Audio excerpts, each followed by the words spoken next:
আমাৰ আগন্তুক বিধানসভা ইলেকশ্যন। ইয়াত আমাৰ প্ৰাৰ্থী বিশেষকৈ আমাৰ BPF আৰু APPL, বাকীবিলাক পাৰ্টীৰ নাম নকওঁ বা ক'বও নাযাওঁ, দীঘলীয়া এটা সমস্যা হ'ব। গতিকে আমাৰ ইয়াত যিটো বৰ্তমান পৰিস্থিতি চলি আছে, ইয়াত আজি ধৰক মই কেইবাজনৰ পৰা পালোঁ, মোৰ ঘৰত আহিও কিছুমান খবৰ লৈছে, মানে তেওঁ যিটো ৰাজনীতি কৰি আছে আমাৰ দৈমাৰী, তাৰমানে জাতিগত ৰাজনীতি বা ধৰ্মীয় ৰাজনীতি হ'ব নালাগে, ৰাজনীতিটো ৰাজনীতি হ'ব লাগে সদায়। ৰাজনীতি যদি ধৰ্মীয় হ'ব যায়, এইটো একদম খুব বেয়া কথা হয়। আৰু আমাৰ APPLৰ প্ৰাৰ্থী দীপেন বড়ো ডাঙৰীয়া, তেখেত আমাৰ শিক্ষক। এতিয়া মই আপোনালোকক মানে কেইটামান কথা ক'ম, ভুল হ'লে ক্ষমা কৰি দিব। তাৰমানে আমাৰ ইয়াতে ভোট বৰ্তমান দুটা ভাগত বিভক্ত হৈ আছে। এটা আছে আপোনাৰ ধৰ্মীয় হিচাপে, এটা আছে আপোনাৰ নাগৰিক হিচাপে। নাগৰিক হিচাপে যিখিনি ভোট আছে তাতো দুটা ভাগ আছে। আৰু বৰ্তমান যিটো আমাৰ সন্মুখত বিধানসভা ইলেকশ্যন, এই ইলেকশ্যনটোত আমি খুব জোৰকৈ ক'ব পাৰোঁ, আমি ভাবি আছোঁ আৰু আমি আমাৰ দীপেন বড়োক জিকাম। কাৰণ সেইটো আমাৰ বড়ো ছাত্ৰ সন্থাৰ। বড়ো ছাত্ৰ সন্থা কিমান চনত জন্ম হৈছিল আপোনালোকে নিশ্চয় জানে। আন্দোলন চলি আছিল, সেইকাৰণে মই বড়ো জাতিক ধন্যবাদ জনাব বিচাৰিছোঁ। আৰু বিশেষকৈ আছোঁ আমাৰ ওদালগুৰি সমষ্টিত যেতিয়া প্ৰথম ৰিহন দৈমাৰী MLA পতা হয় 2001 চনত, মোৰ লগত মানুহ আছিল আপোনাৰ আমাৰ ভগীৰথ উপাধ্যায় ছাৰ, মান্দৰগুৰিৰ দুৰ্গা ছাৰ, ইলিয়ন দৈমাৰী, ৰবিচন দৈমাৰী আৰু জ্ঞানশংকৰ বসুমতাৰী। মোৰ ঘৰত সন্ধিয়া 5টামান বজাত আহিছিল তেওঁলোকে MLA বদলাব লাগে বুলি। তেতিয়া আমাৰ বিনয় শংকৰ বসুমতাৰী আছিল MLA। তেতিয়া মই বোলো এইটো বহুত দেৰি হ'ল আপোনালোকৰ, আমি আফচুৰ ফালৰ পৰা আহিছোঁ, আমি এইবাৰ নতুন এটা বিধায়ক পাতিম। বোলো কাক পাতিব? বোলো যাওঁ বলকচোন তাত। তেতিয়া গধূলি মোক তেওঁলোকে এম্বাচাডাৰ গাড়ী ৰিহানৰ ঘৰলৈ লৈ গৈছিল।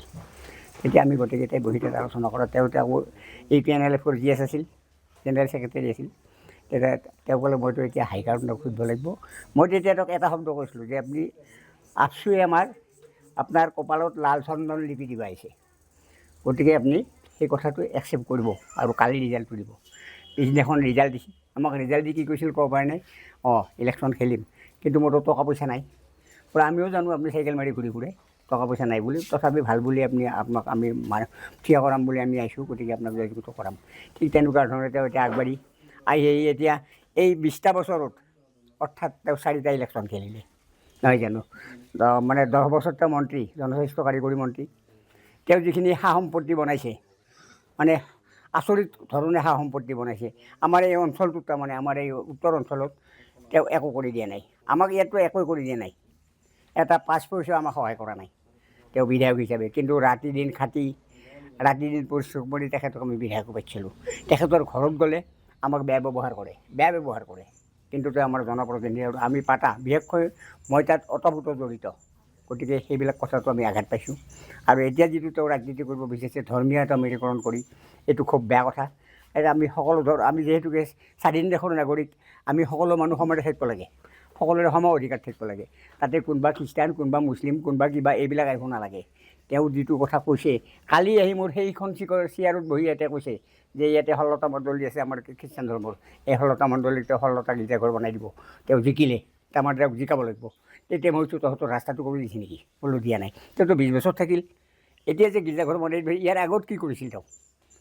এই 20টা বছৰত তেওঁ কি গীৰ্জাঘৰ বনাই দিয়া নাছিল? তহঁতে জানা নাই? এইখন চেয়াৰত বহি সেইখিনি কালি গধূলি কৈছে মোক আজি আহি 2জন মানে কৈছে। এতিয়ালৈকে আকৌ এজন চাওতাল মানুহে কৈছে আমি কি কৰিম দাদা? বোলো কি কৰিব?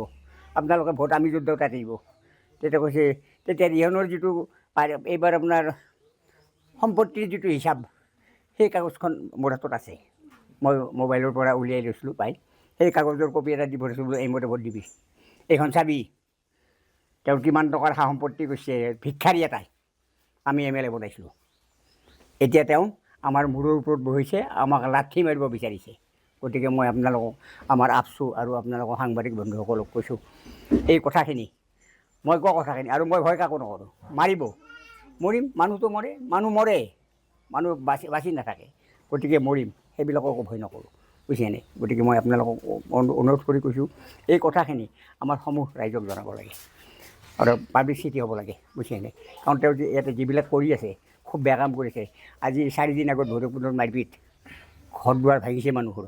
এইবিলাক কাম কৰে নেকি? যোৱাবাৰ MCA ইলেকশ্যনত তাত আমাৰ আব্দুল ল'ৰাক মাৰিছে, গাড়ী ভাঙিছে আমাৰ মাজৰ গাঁও এই চেণ্টাৰ এটাত। এইবিলাক কাম কৰে নেকি? গতিকে সেই মানুহজনক যদি আমি আকৌ জনপ্ৰতিনিধি পাতিব যাওঁ, সেইজনকো যদি আমি আকৌ MLA পাতিব যাওঁ, সেইজনকো যদি আৰু মন্ত্ৰী পাতিব যাওঁ, আমাৰ অৱস্থা কি হ'ব? কাইলৈ আমি ৰাস্তাত যাব নোৱাৰা হ'ম। কিন্তু আমাৰ যিজন ছাত্ৰ নেতা, তেওঁ মোক ভালকৈ চিনি পায়। এই আহিয়ে তেওঁ মোক আহি সেৱা কৰিছে, দাদা কি কৰিম, মোৰ চকুৰ পানী ওলাইছে সেইদিনাখন। মই বোলো আপুনি কিয় আহিল? এই লেপটা কাম কৰিব। দুয়োটাই এনেকৈ একেলগে বহি মোক কৈছে কি কৰিলে ভাল হয় দাদা, মোক দিহা পৰামৰ্শ দিব। বোলো নিশ্চয় হৈ কৰিম। যোৱাকালি আপোনাৰ দক্ষিণ অঞ্চলৰ বহুকেইজন মানুহ মোৰ ইয়াতে আহিছে, মিয়া মানুহ আহিছে বহুত। মিয়াই এইবাৰ ট্ৰেক্টৰত ভোট নিদিয়ে পদুম ফুল থকা, নাঙলত ভোট নিদিয়ে পদুম ফুল থকাৰ কাৰণে। মিয়াই পদুম ফুল বেয়া পায়, তাৰমানে বিজেপিক বেয়া পায়। আমাৰ মিয়া ভোট যিখিনি আছে গোটেইখিনি মানে ট্ৰেক্টৰত দিব। সিহঁতো আমাৰ ইয়াতে আহি থাকে, দোকান বজাৰ সমাৰ কৰে। মোক কেইবাজনো হৈছে এটা কি কৰিম বোলে, আমি এতিয়া নাঙল পুচাই যা সেই ট্ৰেক্টৰত ভোট দিবি, কাৰণ এতিয়া এই মানে চায়েন্সৰ যুগ হৈছে, গতিকে ট্ৰেক্টৰত ভোট দিবি। অঁ দাদা আমি সেইটো কৰিম, আপুনি এদিন আমাৰ তাকে যাবচোন। বোলো যাম, মই ইলেকশ্যনৰ আগতে যাম যা। মই আগতে সেইবিলাক জেগাত মিটিং কৰি আহিছোঁ, বুজিছেনে? গতিকে আপোনালোকে মই মোৰ যিখিনি কথা কৈছোঁ, আপোনালোকে এই কথাখিনি জনাব ৰাইজক, আৰু আপোনালোকে আশা কৰা নাই মই আপোনালোকক সকলোকে ধন্যবাদ দি মই ইমানতে শেষ কৰিছোঁ। বহুত ক'ব লগা আছে, কিন্তু কৈ শেষ কৰিব নোৱাৰি, আৰু খুব বেছি হ'লে বেয়া হয়।